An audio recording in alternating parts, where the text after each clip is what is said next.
മുഖ്യമന്ത്രി ഇപ്പോൾ മാധ്യമങ്ങളെ കാണുകയാണ്. അദ്ദേഹത്തിൻ്റെ വാക്കുകളൊന്ന് കേട്ട ശേഷം അദ്ദേഹം വിശദീകരിക്കും അക്കാര്യം.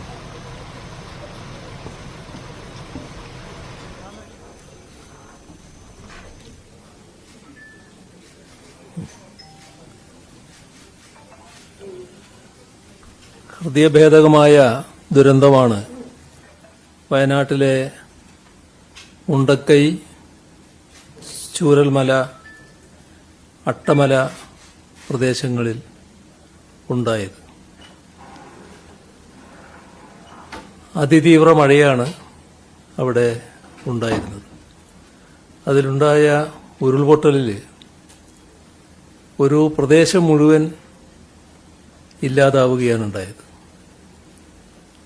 93 മൃതദേഹങ്ങളാണ് ഇതുവരെ കണ്ടെത്തിയതായി റിപ്പോർട്ട് ചെയ്യപ്പെട്ടിട്ടുള്ളത്. ഇതൊരു അവസാന കണക്കായിട്ട് പറയാൻ പറ്റുന്നതല്ല.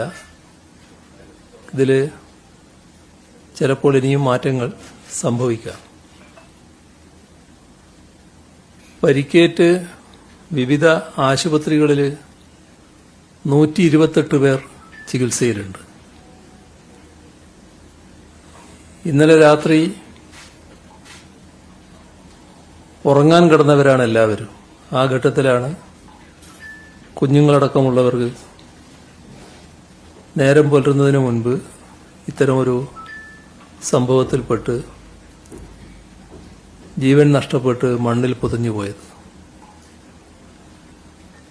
ഒട്ടേറെ പേർ ഒഴുകിപ്പോയിട്ടുണ്ട്. മലപ്പുറം ജില്ലയിൽ നിലമ്പൂരിനടുത്ത് പോത്തുകല്ലിൽ ചാലിയാറിൽ നിന്ന് 16ഓളം പേരുടെ മൃതദേഹങ്ങൾ കണ്ടെത്താനായിട്ടുണ്ട്. അതിനു പുറമെ ശരീരഭാഗങ്ങളും ചിലത് കണ്ടെത്താൻ കഴിഞ്ഞിട്ടുണ്ട്. 34 മൃതദേഹങ്ങളാണ് ഇതിനകം തിരിച്ചറിഞ്ഞിട്ടുള്ളത്.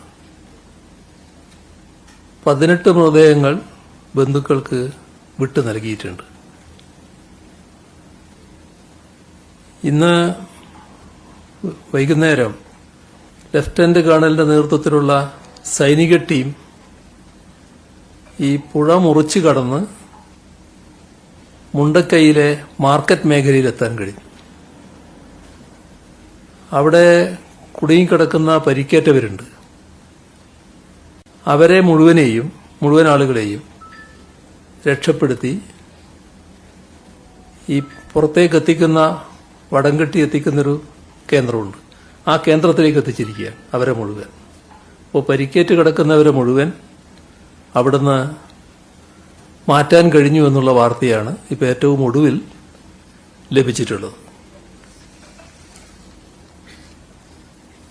നമ്മുടെ നാട് ഇതുവരെ കണ്ടതിൽ അതീവ ദാരുണമായ പ്രകൃതി ദുരന്തങ്ങളിൽ ഒന്നാണ് ഇപ്പം സംഭവിച്ചിട്ടുള്ളത്.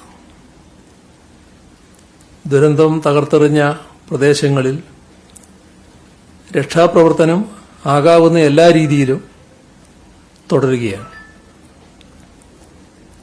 ആദ്യ ഉരുൾപൊട്ടൽ ഇന്ന് പുലർച്ചെ 2 മണിക്കാണെന്നാണ് പൊതുവെ പറയുന്നത്. തുടർന്ന് 4:10 വീണ്ടും ഉരുൾപൊട്ടലുണ്ടായി. മേപ്പാടിയും മുണ്ടക്കൈയും ചൂരൽമല ഉൾപ്പെടെ പ്രദേശത്തെ പല സ്ഥലങ്ങളും ഇതിന്റെ ഭാഗമായി ഒറ്റപ്പെട്ടുപോയി. ചൂരൽമല മുണ്ടക്കൈ റോഡ് ഒലിച്ചു പോകുന്ന നിലയുണ്ടായി. ഇവിടെ ഒരു സ്കൂളുണ്ട്, വെള്ളാർമല GVH സ്കൂൾ. അത് ഏറെക്കുറെ പൂർണ്ണമായും മണ്ണിനടിയിലായി പോകുന്ന അവസ്ഥയായി. അവിടെയുള്ളൊരു പുഴ, ഇരുവഴിഞ്ഞി പുഴ, അത് 2ആയി ഒഴുകുന്ന നിലയാണ് ഇപ്പോൾ വന്നിട്ടുള്ളത്. ഒരു പുഴയുടെ സ്ഥാനത്ത് 2 പുഴയായിട്ടുണ്ട്. വീടുകൾക്കും മറ്റ് ജീവനോപാധികൾക്കുമെല്ലാം വലിയ നാശനഷ്ടമാണ് ഉണ്ടായത്. മണ്ണിനടിയിൽപ്പെട്ടവര്, ഒഴുക്കിൽപ്പെട്ടവര്, അങ്ങനെയുള്ള ആളുകൾ ഇനിയും ഉണ്ടാകാം. അവരെയെല്ലാം കണ്ടെത്താനുള്ള ശ്രമം തുടരുക തന്നെ ചെയ്യും. സാധ്യമായ എല്ലാ ശക്തിയും മാർഗവും ഉപയോഗിച്ചുകൊണ്ട് രക്ഷാപ്രവർത്തനം തുടരുക തന്നെയാണ് ചെയ്യുക. ഇതിൽ ജീവൻ നഷ്ടപ്പെട്ടവർക്കാകെ ആദരാഞ്ജലികൾ അർപ്പിക്കട്ടെ. ദുരന്ത വിവരം അറിഞ്ഞപ്പോൾ പ്രധാനമന്ത്രി നരേന്ദ്രമോദി, ലോക്സഭയിലെ പ്രതിപക്ഷ നേതാവ് രാഹുൽ ഗാന്ധി, ആഭ്യന്തരമന്ത്രി അമിത്ഷാ, തമിഴ്നാട് മുഖ്യമന്ത്രി MK. Stalin, Bengal governor CV. Ananda Bose ഇവരെല്ലാം നേരിട്ട് വിളിച്ച് കാര്യങ്ങൾ അന്വേഷിക്കുകയും ഏതെല്ലാം രീതിയിൽ സഹായം ചെയ്യേണ്ടതുണ്ടോ അതിനെല്ലാം തയ്യാറാണ് എന്ന് വാഗ്ദത്തം നൽകുകയും ചെയ്തിട്ടുണ്ട്. ഇവിടെയുള്ള നമ്മുടെ കേരളത്തിലെ പ്രതിപക്ഷ നേതാവ്, പ്രതിപക്ഷ ഉപനേതാവ്, മുൻ പ്രതിപക്ഷ നേതാവ്, അങ്ങനെയുള്ള ഒട്ടേറെ പേർ വിളിച്ച് ഈ കാര്യങ്ങളിൽ ഒന്നിച്ച് പ്രവർത്തിക്കാൻ ഉള്ള സന്നദ്ധത അറിയിച്ചിട്ടുമുണ്ട്. എല്ലാവരും ഏകോപിതമായ പ്രവർത്തനമാണ് അവിടെ നടത്തുന്നത്. അപകട വിവരം അറിഞ്ഞ ഉടനെ തന്നെ രക്ഷാപ്രവർത്തനം ഏകോപിപ്പിക്കാനുള്ള ശ്രമം ആരംഭിച്ചിരുന്നു. 5 മന്ത്രിമാർ ഇപ്പോൾ വയനാട്ടിൽ ഈ പ്രവർത്തനങ്ങൾക്ക് നേതൃത്വം കൊടുത്ത് പ്രവർത്തിക്കുന്നുണ്ട്. മന്ത്രിമാരുടെ നേരിട്ടുള്ള മേൽനോട്ടത്തിൽ സൈന്യത്തിന്റെ സഹായം ഉൾപ്പെടെയുള്ള ആവശ്യമായ എല്ലാ സജ്ജീകരണങ്ങളും ഒരുക്കിയിട്ടുണ്ട്. നമുക്കാകാവുന്ന രീതിയിലുള്ള രക്ഷാപ്രവർത്തനമൊക്കെ നടന്നുകൊണ്ടിരിക്കുകയാണ്. എല്ലാ സേനാ വിഭാഗങ്ങളും ഇതുമായി ബന്ധപ്പെട്ട് നല്ല രീതിയിലുള്ള സഹായമാണ് ചെയ്തു വരുന്നത്. പരമാവധി ജീവൻ രക്ഷിക്കാനും പരിക്കേറ്റവർക്ക് മികച്ച ചികിത്സ ഒരുക്കാനും മറ്റുള്ളവരെ സുരക്ഷിത സ്ഥാനങ്ങളിലേക്ക് മാറ്റാനുമാണ് ശ്രമിക്കുന്നത്. ഇതിനകം വയനാട്ടിൽ 45 ദുരിതാശ്വാസ ക്യാമ്പുകൾ തുറന്നിട്ടുണ്ട്. 3069 ആളുകളെ ക്യാമ്പുകളിലേക്ക് മാറ്റിപ്പാർപ്പിച്ചിട്ടുണ്ട്. സംസ്ഥാനത്തൊട്ടാകെ 118 ക്യാമ്പുകൾ പ്രവർത്തിക്കുന്നുണ്ട്. സംസ്ഥാനത്താകെ എടുത്താൽ 5531 ആളുകളെ ക്യാമ്പുകളിൽ താമസിപ്പിച്ചിട്ടുണ്ട്. ഫയർഫോഴ്സ്, NDRF, പോലീസ് തുടങ്ങിയ വിവിധ സേനകൾ യോജിച്ചിവിടെ പ്രവർത്തിക്കുകയാണ്. സൈനിക വിഭാഗങ്ങളുടെ സഹായവും അടിയന്തര പ്രാധാന്യത്തോടെ ലഭ്യമാക്കിയിട്ടുണ്ട്. കരസേനയുടെയും നാവികസേനയുടെയും വിവിധ വിഭാഗങ്ങൾ രക്ഷാപ്രവർത്തനത്തിനെത്തുന്നുണ്ട്. ഫയർഫോഴ്സിൽ നിന്നും 329 അംഗങ്ങളെ വിവിധ ജില്ലകളിൽ നിന്നായി വയനാട്ടിലേക്ക് നിയോഗിച്ചിട്ടുണ്ട്. ഇതിൽ വാട്ടർ റെസ്ക്യൂ അക്കാദമിയിലെ 35 ട്രെയിൻഡ് അംഗങ്ങളും 86 സിവിൽ ഡിഫൻസ് ആപ്തമിത്ര അംഗങ്ങളും ഉൾപ്പെടുന്നുണ്ട്. NDRFന്റെ 60 അംഗ ടീമിൽ ഇതിനകം തന്നെ അവർ വയനാട്ടിലെത്തിയിട്ടുണ്ട്. കൂടാതെ ബാംഗ്ലൂരിൽ നിന്നുള്ള സംഘം വയനാട്ടിലേക്ക് പുറപ്പെട്ടു. DSCയുടെ 64 പേരടങ്ങുന്ന ടീം വയനാട് എത്തിയിട്ടുണ്ട്. 89 പേരുടെ ടീം പുറപ്പെട്ടിട്ടുമുണ്ട്. മറ്റൊരു DSC ടീം കണ്ണൂരിൽ സജ്ജമാണ്. സുലൂരിൽ നിന്ന് വയനാട്ടിലേക്ക് പുറപ്പെട്ട എയർഫോഴ്സിന്റെ 2 ചോപ്പറുകൾ പ്രതികൂല കാലാവസ്ഥയെ തുടർന്ന് കോഴിക്കോട് നിൽക്കുകയാണ്. ഇപ്പോൾ വൈകുന്നേരം മഴ കുറച്ച് മാറിയപ്പോൾ ഈ അവസ്ഥയിൽ വീണ്ടും ആ ശ്രമം തുടരാൻ പറ്റുമെന്നുള്ളത് ഒന്നുകൂടി അവരുമായി ബന്ധപ്പെടുന്നുമുണ്ട്. ഇതുകൂടാതെ നേവിയുടെ റിവർ ക്രോസിംഗ് ടീമിനായും ETF ആർമിയുടെ ഒരു ടീമിനായും ഇന്ത്യൻ കോസ്റ്റ് ഗാർഡ് ടീമിനായും റിക്വസ്റ്റ് നൽകിയിട്ടുമുണ്ട്.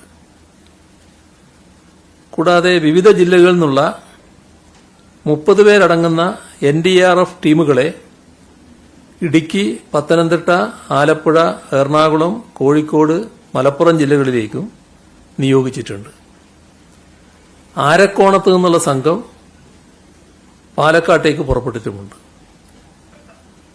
രക്ഷാപ്രവർത്തനത്തിന് നേതൃത്വം നൽകുന്നതിന് ഉത്തരമേഖല IG, DIG എന്നിവർ ദുരന്ത മേഖലയിൽ എത്തിയിട്ടുണ്ട്.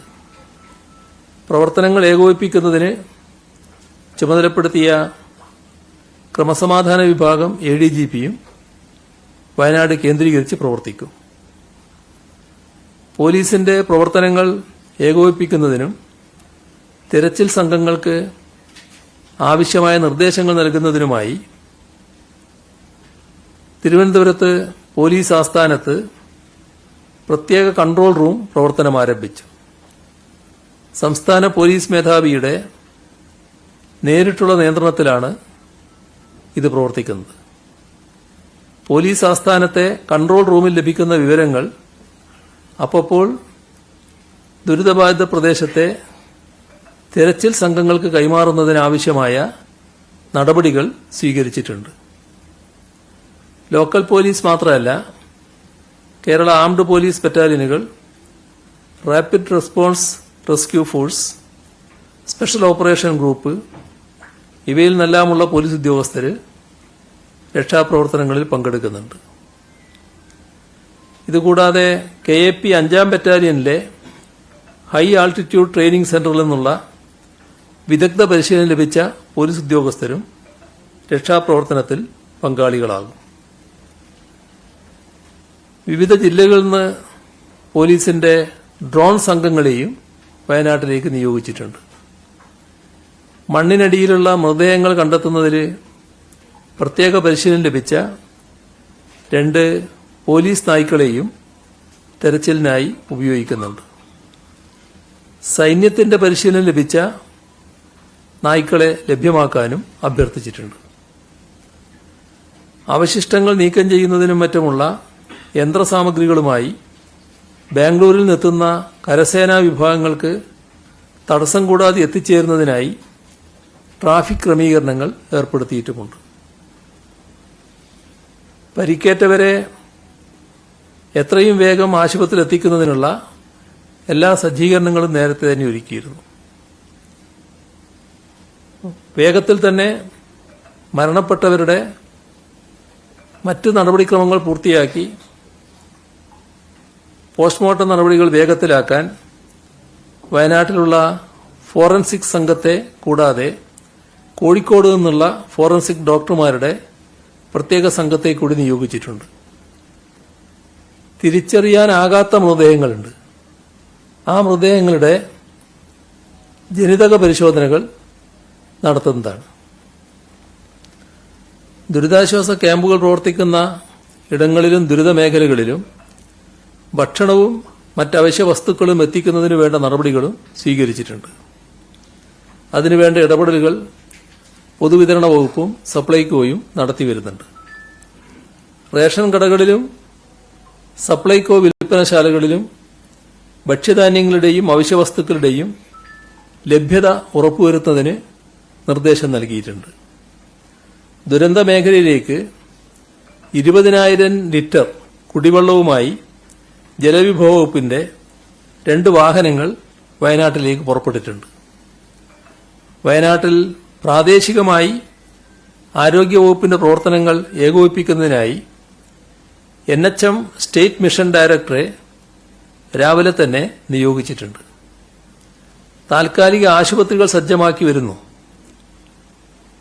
ചൂരൽമലയിൽ മദ്രസയിലും പള്ളിയിലും താൽക്കാലിക ക്ലിനിക്കും പോളിടെക്നിക്കിൽ താൽക്കാലിക ആശുപത്രിയും സജ്ജമാക്കിയിട്ടുണ്ട്. ആശുപത്രികളിൽ അധിക സൗകര്യങ്ങൾ ഒരുക്കിയിട്ടുണ്ട്. വയനാട് അധികമായി ആരോഗ്യ പ്രവർത്തകരെ നിയോഗിക്കുകയും ചെയ്തിട്ടുണ്ട്. കോഴിക്കോട്, കണ്ണൂർ, തൃശൂർ മെഡിക്കൽ കോളേജുകളിൽ നിന്നുള്ള ടീമിനെ വയനാട്ടിലേക്ക് അയച്ചിട്ടുണ്ട്.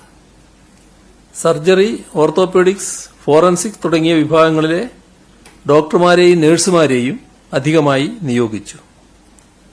സ്വകാര്യ ആശുപത്രികളിലെ ഡോക്ടർമാരുടെ ടീമിനെയും നിയോഗിച്ചിട്ടുണ്ട്. ദുരന്ത മേഖലകളിൽ പരിചയമുള്ള ഡോക്ടർ സംഘവും സ്ഥലത്ത് എത്തുന്നതാണ്. അധിക മോർച്ചറി സൗകര്യങ്ങളും ഒരുക്കും. മൊബൈൽ മോർച്ചറികളുടെ സേവനം കൂടി ഉപയോഗപ്പെടുത്തും. അവധിയിലുള്ള ആരോഗ്യ പ്രവർത്തകർ അടിയന്തരമായി തിരികെ ജോലിയിൽ പ്രവേശിക്കാൻ നിർദ്ദേശം നൽകിയിട്ടുണ്ട്. ആവശ്യമായ മരുന്നുകളും മറ്റുപകരണങ്ങളും അധികമായി എത്തിച്ചു വരുന്നു.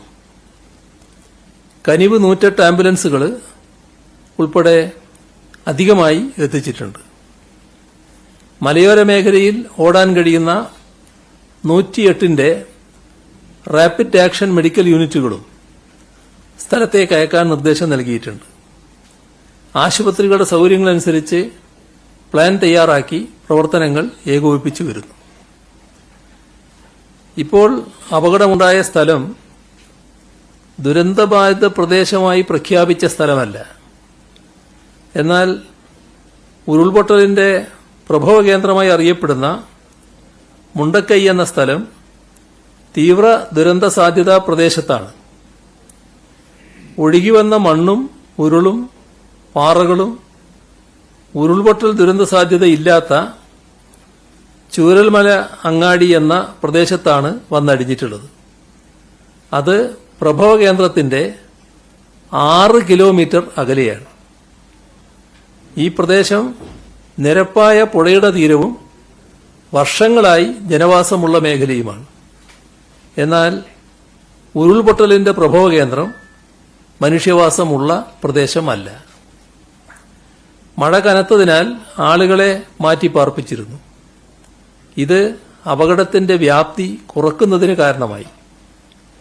ഇവിടെ ഓറഞ്ച് അലർട്ടാണ് നിലനിന്നിരുന്നത്. 64 മുതൽ 204 വരെ മില്ലിമീറ്റർ മഴ പെയ്യുമെന്നായിരുന്നു ഇന്നലെ ഉച്ചക്കുള്ള മുന്നറിയിപ്പ്. എന്നാൽ ആദ്യത്തെ 24 മണിക്കൂറിനുള്ളിൽ 200 മില്ലിമീറ്ററും അടുത്ത 24 മണിക്കൂറിനുള്ളിൽ 372 മില്ലിമീറ്റർ മഴയുമാണ് ഈ പ്രദേശത്ത് പെയ്തത്. 48 മണിക്കൂറിനുള്ളിൽ 572 മില്ലിമീറ്റർ മഴയാണ് ആകെ പെയ്തത്. കാലാവസ്ഥാ വ്യതിയാനത്തിന്റെയും മറ്റും പശ്ചാത്തലത്തിൽ മഴയും മറ്റ് പ്രകൃതി ദുരന്തങ്ങളും ചിലപ്പോഴെങ്കിലും പ്രവചനാതീതമാണ്. അപ്രതീക്ഷിതമായ വൻ മഴയും മേഘ വിസ്ഫോടനവും ഉരുൾപൊട്ടലുമൊക്കെ അതിന്റെ ഭാഗമായിട്ടാണ് ഉണ്ടാകുന്നത്. നാം ഏറെ കാലമായി ജീവിക്കുന്ന പ്രദേശത്ത് മുൻപ് അത്തരം അനുഭവങ്ങൾ ഒന്നും ഉണ്ടായിട്ടില്ലായിരിക്കാം. എന്നാൽ മാറിയ സാഹചര്യത്തിൽ മുൻ അനുഭവങ്ങൾ ഉണ്ടായിട്ടില്ലെങ്കിലും ദുരന്ത സാധ്യതാ മുന്നറിയിപ്പുകൾ ഉണ്ടെങ്കിൽ അതെല്ലാവരും പാലിക്കാൻ തയ്യാറാകണമെന്ന് അഭ്യർത്ഥിക്കുകയാണ്. ഏറെക്കാലമായി താമസിക്കുന്ന ഇടമാണ്, മാറി നിൽക്കാൻ ബുദ്ധിമുട്ടുണ്ട് എന്ന ചിന്ത മാറ്റിവെച്ച് മാറി നിന്നാൽ മാത്രമേ സുരക്ഷിതത്വം ഉണ്ടാകൂ എന്ന രീതിയിലേക്ക് മാറേണ്ടതുണ്ട്. ആവശ്യമായ മുൻകരുതലുകളോടെ ജനങ്ങൾക്ക് സുരക്ഷയൊരുക്കാനും നാശനഷ്ടങ്ങൾ പരമാവധി ലഘൂകരിക്കാനുമുള്ള പരിശ്രമം വിട്ടുവീഴ്ച കൂടാതെ സർക്കാർ നടപ്പാക്കുന്നുണ്ട്. അത് മികച്ച ഫലം നൽകണമെങ്കിൽ ജനങ്ങളുടെ പൂർണ്ണ സഹകരണം അനിവാര്യമാണ്. അധികൃതർ നൽകുന്ന നിർദ്ദേശങ്ങൾ അവഗണിക്കാതെ കൃത്യമായി പാലിക്കാൻ എല്ലാവരും സന്നദ്ധരാവുക, ഓരോരുത്തരും അതിന് തയ്യാറാവുക എന്നതാണ് ആവശ്യമായിട്ടുള്ളത്. ചൂരൽമല മുണ്ടക്കൈ ഉരുൾപൊട്ടലിൽ മേപ്പാടി ഇലക്ട്രിക്കൽ സെക്ഷന്റെ പരിധിയിൽ വരുന്ന ഏകദേശം 3 കിലോമീറ്റർ ഹൈ ടെൻഷൻ ലൈനുകളും 8 കിലോമീറ്റർ ലോ ടെൻഷൻ ലൈനുകളും പൂർണ്ണമായി തകർന്നിട്ടുണ്ട്. 2 ട്രാൻസ്ഫോമർ ഒലിച്ചുപോയി. 3 ട്രാൻസ്ഫോമറുകൾ നിലംപൊത്തുകയും ചെയ്തിട്ടുണ്ട്. കൂടാതെ 2 ട്രാൻസ്ഫോമറുകൾ പരിധിയിൽ ലൈനുകൾക്ക് ആ ട്രാൻസ്ഫോമർ പരിധിയിൽ ലൈനുകൾക്ക് സാരമായ കേടുപാടുകൾ കണ്ടെത്തിയിട്ടുണ്ട്. 350ഓളം വീടുകളുടെ സർവീസ് പൂർണ്ണമായും തകർന്നിട്ടുണ്ട്. കൂടുതൽ വിവരങ്ങൾ വിലയിരുത്തി വരികയാണ്. ദുരന്തബാധിത മേഖലയിലെ 7 ട്രാൻസ്ഫോമർ, അതിനുള്ളിൽ ഏകദേശം 1400 ഉപഭോക്താക്കൾ വരും. ഈ 7 ട്രാൻസ്ഫോമർ ഒഴികെ ബാക്കി എല്ലായിടങ്ങളിലും വൈകുന്നേരത്തോടെ വൈദ്യുതി ബന്ധം പുനഃസ്ഥാപിക്കുന്നതിനുള്ള നടപടികൾ വൈദ്യുതി വകുപ്പ് സ്വീകരിച്ചു വരുന്നുണ്ട്.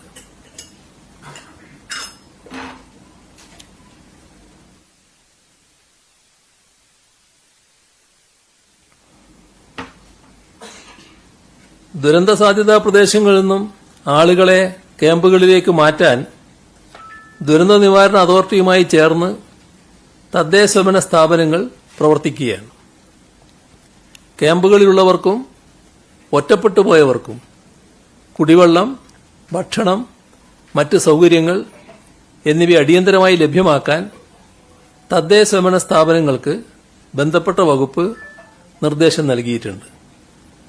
മാലിന്യം, ചെളി, മറ്റു വസ്തുക്കൾ എന്നിവ നീക്കം ചെയ്യുന്നതിനും മലിനജലം കലർന്ന കിണറുകൾ വൃത്തിയാക്കിയെടുക്കുന്നതിനും റോഡുകളിലെ തടസ്സങ്ങൾ നീക്കുന്നതിനും ഉൾപ്പെടെയുള്ള നടപടികൾ തദ്ദേശഭരണ സ്ഥാപനങ്ങൾ നല്ല രീതിയിൽ സ്വീകരിക്കുന്നുണ്ട്. അതിൽ പ്രത്യേക ശ്രദ്ധ പുലർത്തേണ്ടതാണ്. ഈ ദുരന്തത്തിന്റെ ആഘാതത്തിൽ സംസ്ഥാനമാകെ വിറങ്ങലിച്ചു നിൽക്കുമ്പോൾ മാധ്യമങ്ങളുടെ ഇടപെടലുകൾ പ്രത്യേകം എടുത്തു പറയേണ്ടതായിട്ടുണ്ട്. വളരെ അവധാനതയോടുകൂടി ഭീതി പടർത്താതെ വിവരങ്ങൾ ജനങ്ങളിലേക്കും മറ്റ് ബന്ധപ്പെട്ടവരിലേക്കും എത്തിക്കുന്നതിൽ എല്ലാ മാധ്യമങ്ങളും ഒരുപോലെയാണ് പ്രവർത്തിച്ചത്. കേരളമൊട്ടാകെ ദുരിതബാധിതർക്കൊപ്പം നിൽക്കേണ്ട ഈ വേളയിൽ മാധ്യമങ്ങൾ അത്തരത്തിലൊരു സമീപനം സ്വീകരിച്ചത് നല്ല രീതിയാണ്.